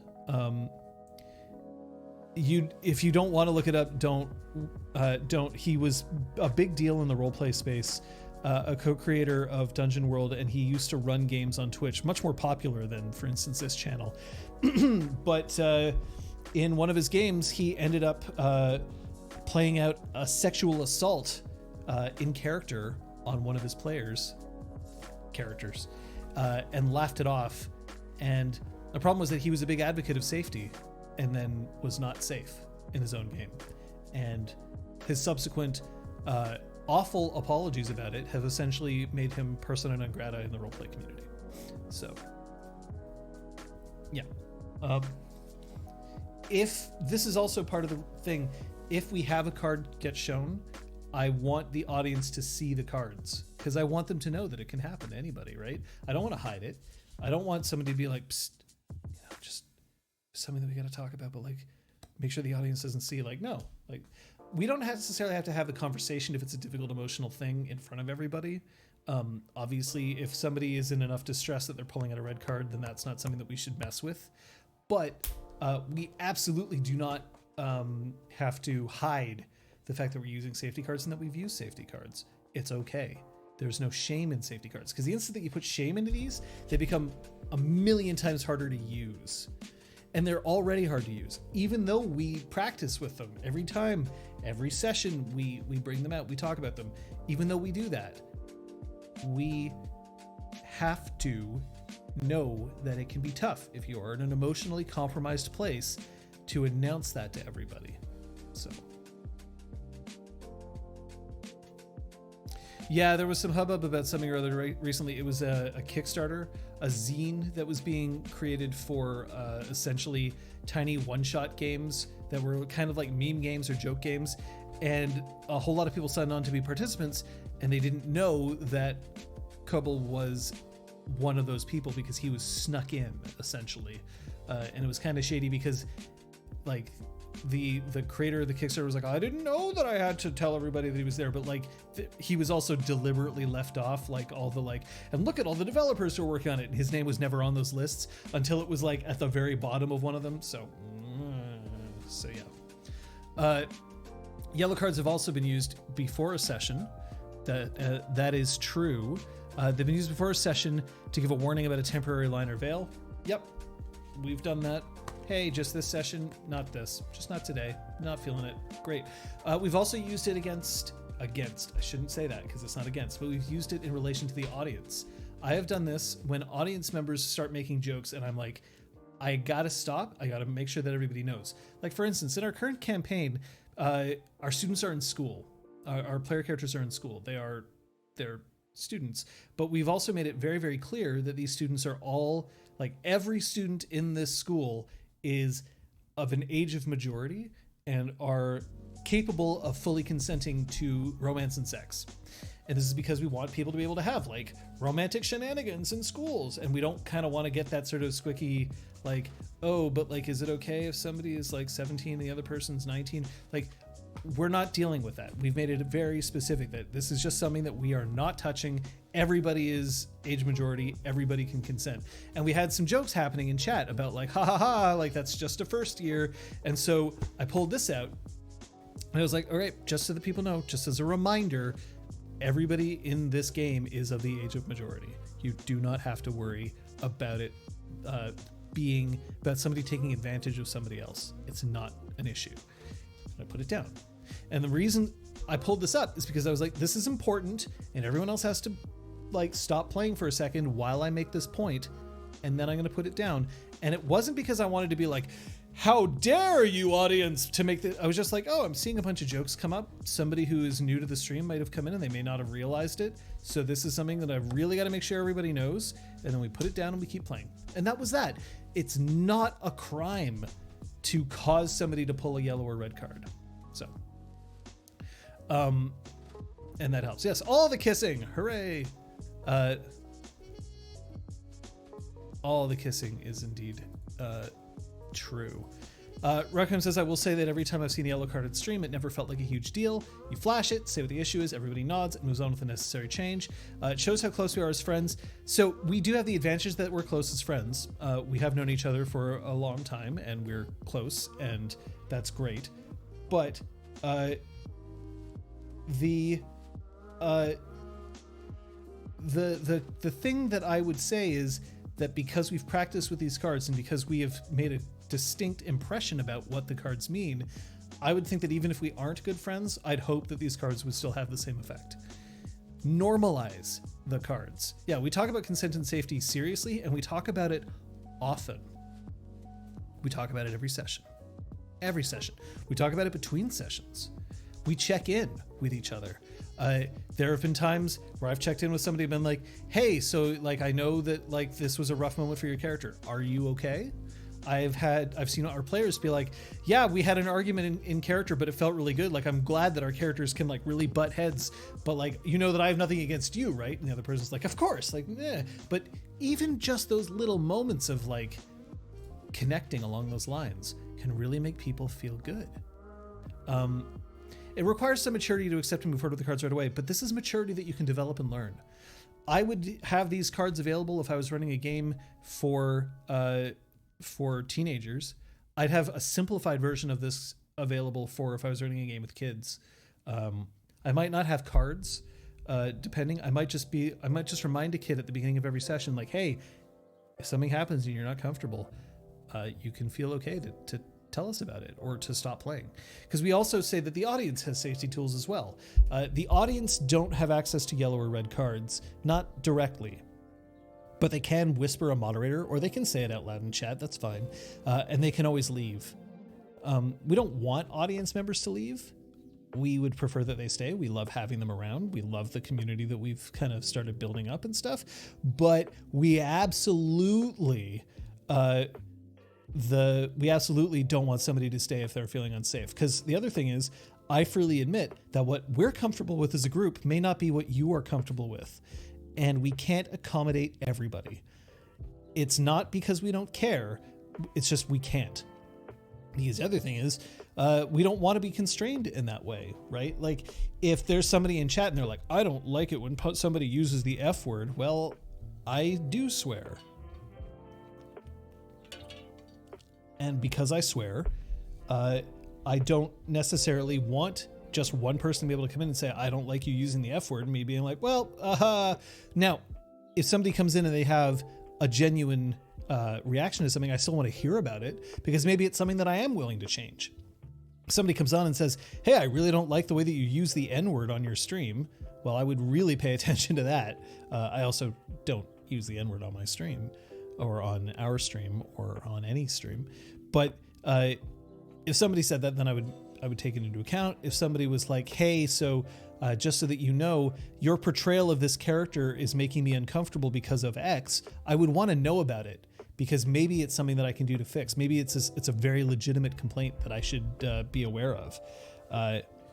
Maybe it's something like, hey, so I've seen how you portray this character who is ostensibly from Japan, and I'm uncomfortable with the stereotype that you're assigning this person. And I'd be like, oh, well, all right, I can work with that. Maybe it's something that's very legit, and then I can deal.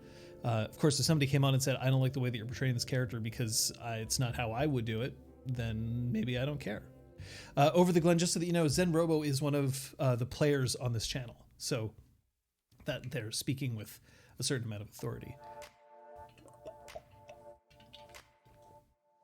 So this is something that it's something that's important that I've seen Kate bring up, and this is a thing. I mean, we're going to do a safety episode. We will, once we've sorted ourselves out. We will absolutely go forward with it. But while we're on the topic, because we might as well, because hey, your input is going to help us have a better safety episode when we're ready to do it. So Kate mentions, I've seen folks react badly to the idea of an X card as a way to get out of things like character death or even losing a fight.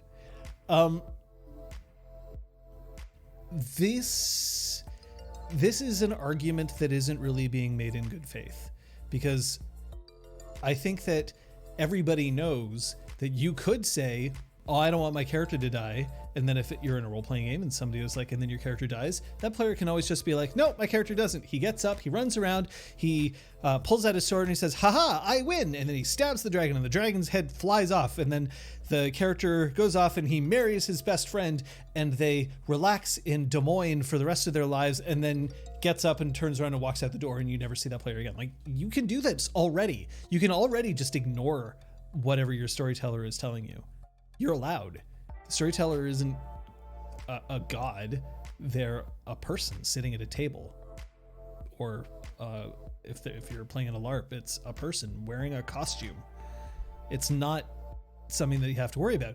But people are saying this because there's this latent sort of like, ugh, safety is just dumb, or like, I can't be hardcore, or, oh, I don't want somebody to be able to say that I can't do something, which is generally when somebody is protesting something, it's generally because they're worried that you're taking away something that they enjoy doing. So, but yeah, nobody uses these things as a way to get out of character death. I've never seen it happen. And if somebody did do it that way, it might be because they just genuinely were like, I don't feel comfortable with death right now. In which case, if somebody was like, yo, I really can't lose my character today, I am not in a good place for it, then I might be like, okay, let's find out. Like, let's stop and figure this out, because I don't want to kill somebody's character if it's going to completely destroy their lives. Like, that would be awful. If the person was already feeling emotionally vulnerable at that point, had invested a lot into the game, and was just like, if this is how the story ends, it's going to ruin the past 3 years of this game for me, and I'm going to be really, really upset, and it's just not what I want, I might be like, all right, then we'll talk about it, because I am not interested in having a player be so upset that that's what the outcome is. So people don't use these cards to cheat. But one thing that I can say is what Kate is saying here, that if you treat the safety card seriously, comparing it to a fire alarm or an extinguisher, it prevents people from mistreating it, right? The same thing that, like, look, if you pull a fire alarm and everybody evacuates the building, you're going to do it because you think that there's a fire or something similarly urgent. Nobody pulls a fire alarm because they think it would be a funny joke. And if they do, then immediately that person is just ostracized. Everybody hates that person, or they get arrested. I don't think a lot of people necessarily know this, but a lot of those fire things that you just grab and you pull, they have ink in them. And the ink will spray on you when you pull it. Because afterwards, if you pulled it for a fraudulent reason, they'll know because you have ink on you. And some of those inks are invisible and only show up if you have like a UV wand or whatever. So I may have inadvertently helped you if you decide that you want to pull a fire alarm, but it is an important thing to know that if you treat them as serious, but you treat them as normal, you're going to be fine. You're going to be fine. Aragorn mentions a response to that concern is a good session 0 or negotiation point. A player can validly say, I don't want my character to die without my consent or control. Is that possible? And it opens up a discussion of how that might be approached. Like, sure, but if you drop below the percentage of HP and continue to fight, then you're consenting to possible character death. Or, sure, if a character death scenario occurs, we can negotiate a terrible injury or other whatnot instead. I have told my players, like for myself, I'm like, I'm not going to kill you instantly. If you're going to die, you'll know that your death is possible.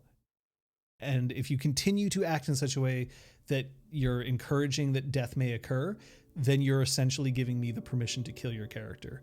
Because sometimes players want their characters to die. And some players really like the game aspect. And when your health hits 0, that's it. Your character is dead, just like in a video game, right? You could use cheat codes when you're playing Super Mario Brothers so that if you get hit, you don't die, but players don't because they like the challenge. So you figure it out. But if you are playing with a group and one player's like, no, death has to be real and it has to be random and it has to be arbitrary and it has to be hardcore, and the next player says, no, death should only be in service of a story and it has to be at an appropriate narrative moment, and the third player says, no, death shouldn't happen, I don't want to deal with it, well then you got to find out where the compromise point is among all of them, or some players aren't going to be playing in that game, because you can't have that much disparity among your players if it's going to be an issue. The compromise point might be like, okay, well, there's not going to be any combat and nobody's ever going to die ever. And then we'll have to see if people are going to be okay for that.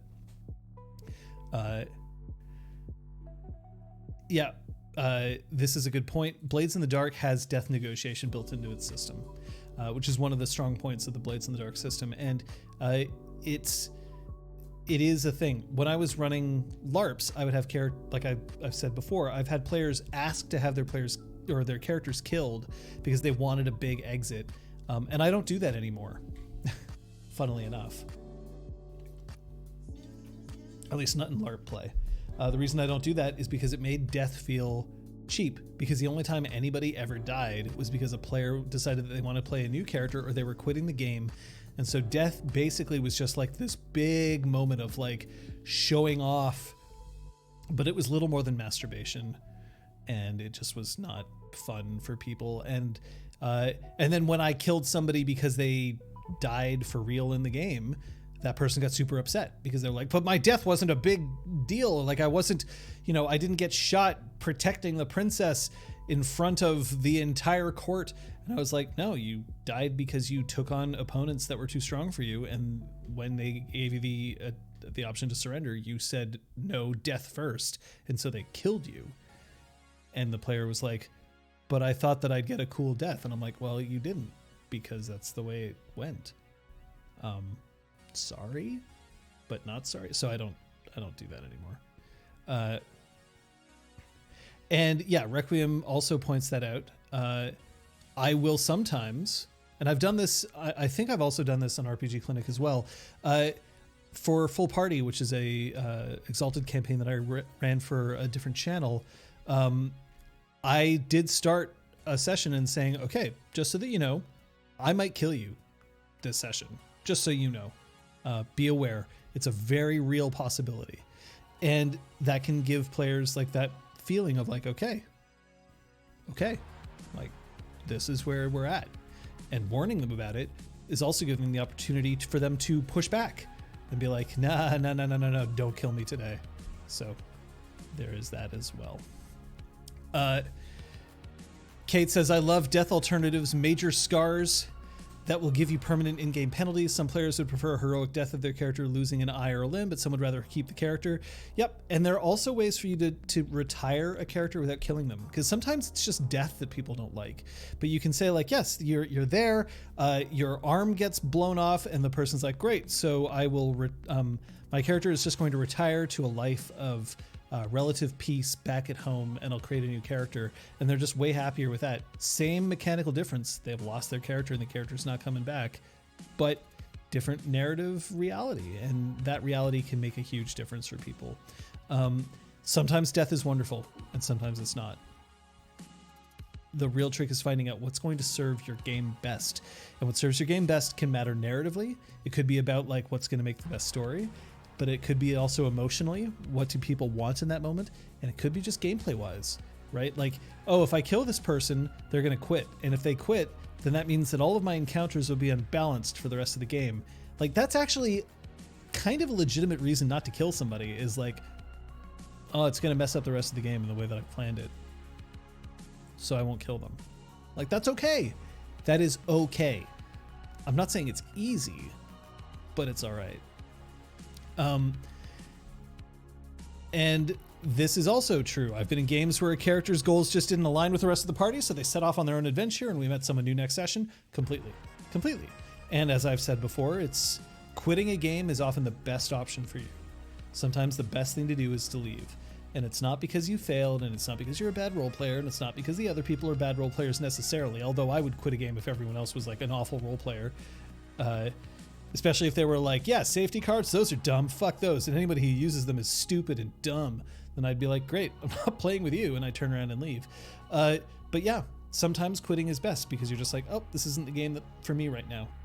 And you're gonna make everybody happier in the long run. Because honestly, it sucks to play a game with somebody who clearly doesn't want to be there, or playing in a game with somebody who's clearly disrupting the whole game because they're just not fitting in with everybody else and making no effort to do so. So yeah, that is death. If you want an example of an alternate way to treat death, go watch LARPs, the web series that a whole bunch of us were involved in. Technically, all of us at RPGClinic were involved in at one point or another. But go watch that. Without spoiling too much, that has ways to deal with character death that are alternatives to death. So you can go and do that as well if you so choose. It's on Amazon Prime or YouTube or the Fantasy Network or possibly bootlegged in your country. Or find somebody who has one of the limited edition DVDs. Anyway, Any other questions while we're wrapping it up? While we're wrapping it up, I will remind people what's going on. Tomorrow, over on Elizabeth A. Neal's channel at 6 p.m. Eastern Daylight Time, it is Punchy. I believe they are still continuing with Punch Club, which is a good time to have by all. I would definitely recommend doing that. It is my happy place to put that on at the end of my week. Saturday at 11 a.m. Eastern Daylight Time on this channel, RPG Clinic, will be the rewatch of Exaltwitch Academy episode 12, which was I really liked that episode, and I think it's definitely worth a watch.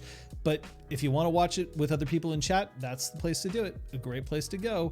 And then later on at 3 o'clock will be Drew Crew. If you ever want to see Elizabeth A. Neal and Scott Humphrey read a Nancy Drew book out loud, that's the place to go. This one is a hoot. And then at 5 or 6 p.m., it kind of depends. Scott may or may not be playing on his channel, Biff the Boss. On Sunday is the more of Punchy Book Club with Wicked and the Divine. I believe it is volume 3 that they're up to now. That's over on Elizabeth's channel at 6 p.m. Eastern Daylight Time. Here, RPG Clinic is going to be our next session, episode 13 of Exaltwitch Academy. I definitely recommend showing up. If you don't know what's happened in the game, you can absolutely find out. You can either watch the videos on demand, they're all on YouTube, youtube.com/RPGclinic, or you can go on our website, you can go on our wiki, and you can just read the synopses, or you can just show up and people will clue you in along the way, because we have an amazing community with amazing mods, such as Aragorn, Real Brick Wall, and, although not here, the Crosshair. So it is a wonderful place to go. And our Discord. Our Discord's a great place to just talk about gaming. Talk about whatever you want. Be a part of the community. I really like it. It's such a wonderful place. Honestly, it is the community that makes this awesome, and that's why I keep showing up. If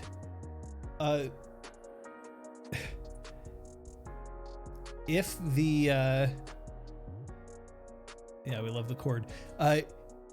If you have suggestions for other topics of conversation for clinic hours, then the Discord is the best place to put it. You can also just reach out to me on Twitter if you want. I will say, though, that we will be coming up with a safety episode, which we'll devote to just the whole thing. And even if you've heard me do my spiel before, please tune in, because I want your opinions and I want your input and advice while we do that. Remember that as much as I'm sitting here talking as if I know what I'm talking about, it is so important to make sure that we hear from everybody else, because my opinions are not necessarily the right opinions. They're just my opinions. Over the Glen, it's been great to see you. Thanks so much for showing up. It's also, it's just wonderful to see people kind of come around and, hey, you're a fellow Canadian, and who doesn't love a Canadian? And honestly, also, I'm just kind of curious how you found us.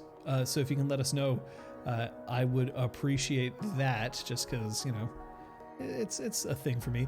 Also, thanks for Brain Turnout for the follow, and of course the subs from Mangani. I believe there were others, and I probably missed them because I'm terrible. And also I have a little bit of difficulty calling that up right here. Dio, it's great to see you. Weirdness as well.